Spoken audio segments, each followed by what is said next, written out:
Action ou ETF, lequel choisir? Alors moi je me présente, je m'appelle Pierre. Je te fais des vidéos sur l'argent, la finance, l'investissement. Si ça t'intéresse, n'hésite pas à t'abonner. Alors action ou ETF, ça c'est un dilemme que tout le monde a probablement un jour et moi je l'ai eu, je dois dire, après avoir acheté énormément d'actions. Donc j'avais un portefeuille basé en 100% actions, je cherchais un tout petit peu moins de dynamisme, même si je suis quelqu'un qui cherche le risque. Donc j'ai commencé à acheter des ETF. Je vais expliquer les avantages, les inconvénients des actions et les avantages et inconvénients des ETF. Donc il y en a plein pour les deux. Les avantages d'une action, c'est gros gain. Donc on peut gagner plus, mais on peut aussi perdre plus en inconvénient. Qu'est-ce qu'on a d'autre avec une action qu'on n'a pas avec un ETF? C'est la volatilité. Donc volatilité qui va aussi bien vers le bas que vers le haut, plus fort.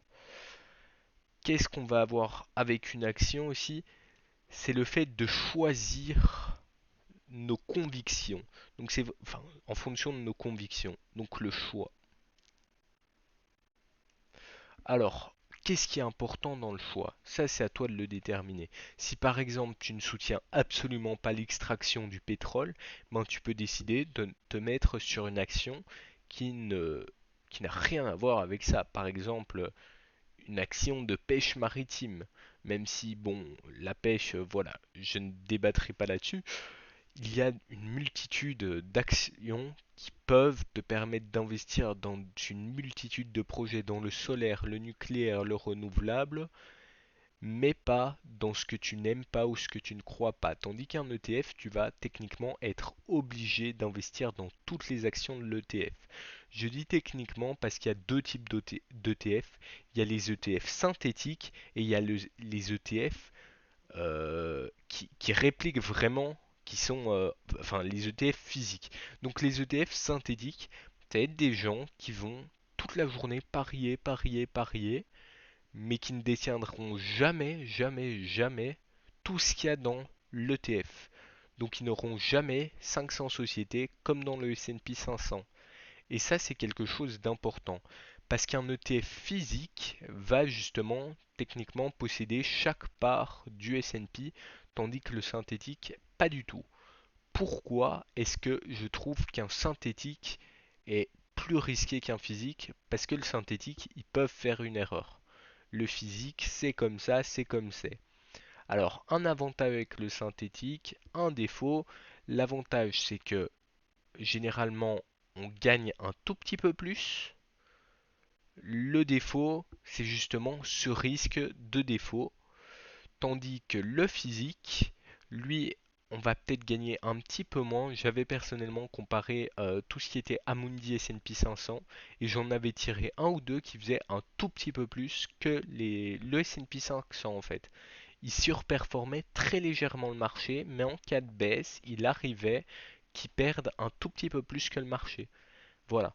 Ça, c'est quand même quelque chose d'assez fort, avec une volatilité donc plus élevée pour les actions que les ETF. Enfin voilà. Donc, le choix d'une action ou d'un ETF, ça va dépendre de tes convictions, entre autres.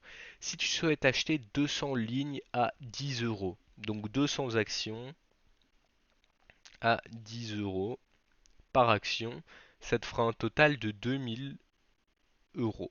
On est bien d'accord là-dessus. Le truc, c'est que 2000 euros, si tu as 200 actions avec 1 euro de frais par achat, ça fera que tu as perdu au final 200 euros sur tes 2000. Ce qui fait qu'il te reste 1800 euros d'investis, sans oublier les frais de vente. Donc là, tu vas perdre beaucoup aussi dû aux frais. Tu perds 10% en l'occurrence. Alors ça peut paraître anodin, je sais pas ce que t'en penses, c'est juste énorme. Énorme. Perdre autant dès le départ, c'est énorme. Donc, personnellement, ce que je fais, C'est j'achète les actions en direct quand j'ai une somme suffisante et des ETF quand j'ai pas forcément la somme ou selon une stratégie. Par exemple, une de mes stratégies sur le S&P 500 dont je vais te parler dans une vidéo, c'est d'acheter le S&P quand il est bas, selon certains indicateurs, certaines choses que je repère sur le marché, et le revendre plus haut. Là, actuellement, j'avais acheté du S&P il y a plusieurs mois, qui est en train de se refaire, et petit à petit, je repasse en positif. Une autre chose que tu vas fortement avoir avec les actions, c'est donc la volatilité et peut-être la peur. La peur de perdre plus ou de perdre moins. Ça, c'est vraiment à toi de voir, selon si tu préfères le risque ou tu préfères te dire, tiens, j'ai mis 200 euros, on verra dans 10 ans comment ça se porte.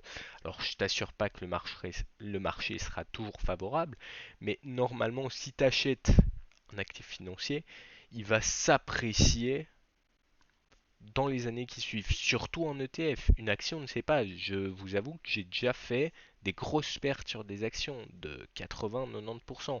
Donc ça reste du très risqué, tandis qu'un ETF, pour perdre 80%, il faut quand même des gros soucis. On va prendre l'exemple du S&P 500 qui est juste ici, voilà, avec le Covid qui était en 2020, plus ou moins ici, donc cette belle baisse. La chute sur le S&P était quand même forte, mais on n'a pas perdu, donc on est passé de 3004 à 2000, on n'a pas perdu 50%. C'est très difficile de perdre énormément. Et moi, pour être très honnête avec vous, ma stratégie S&P qui va avec des indicateurs, c'est d'acheter, voilà, quand on va être dans des creux comme celui-ci, mais d'acheter pendant toute la descente.